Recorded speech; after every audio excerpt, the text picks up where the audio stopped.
ये कहानी एक ऐसी लड़की की है जो सबसे बड़ी नारी सशक्तिकरण की मिसाल थी। लेकिन फिर ऐसा क्या हुआ कि वो धीरे धीरे एक भीड़ में खो सी गई, एक अनजान गम में इस कदर गायब हो गई कि उसे कोई ढूंढ ही नहीं पाया।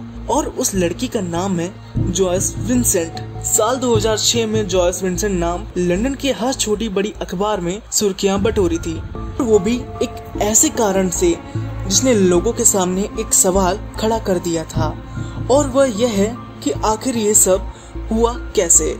इस आम लड़की ने जीते जी तो नहीं, लेकिन मरने के बाद दुनिया के सामने एक अनहोनी बयां कर दी।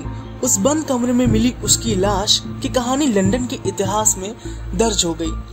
जॉयस विंसेंट लंदन के फुलहम पैलेस रोड के पास रहती थी। जॉयस की पढ़ाई लंदन से ही हुई। जॉयस शायद घरेलू हिंसा की शिकार थी और किसी कारण परेशान भी थी। उसने खुद को एक कमरे में बंद कर लिया था। फरवरी 2003 जॉयस एक किराए के घर में रहती थी। एक दिन उसे खून की उल्टी हुई और फिर उसे 2 दिन के लिए अस्पताल में भर्ती होना पड़ा। जॉयस अस्थमा की मरीज भी थी, शायद उसकी मौत का ये भी एक कारण हो सकता है। 25 जनवरी 2006 उस दिन लंदन की पुलिस जॉयस के घर में दाखिल हुई। दरवाजा खोलते ही बेहद बदबूदार गंध थी जिसे झेलना एक इंसान के बस की बात नहीं।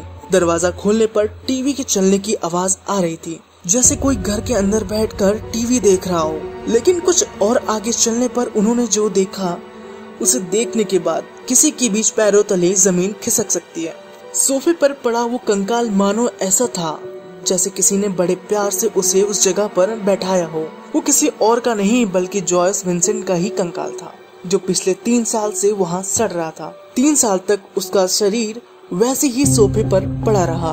हैरानी की बात तो यह है कि 3 साल तक टीवी भी चलता रहा। उसके मकान मालिक ने बताया कि समय से किराया देने के कारण बिजली नहीं कटी, लेकिन जब किराया नहीं मिला तो उन्होंने जॉयस को ढूंढा। उसके मरने का कारण भी एक बड़ा सवाल है, जिसे खोज पाना पुलिस व डॉक्टरों के लिए एक चुनौती बन गया। हॉलीवुड ने जॉयस की इस रहस्यमयी मौत पर फिल्म बनाई जिसका नाम है ड्रीम्स ऑफ लाइफ।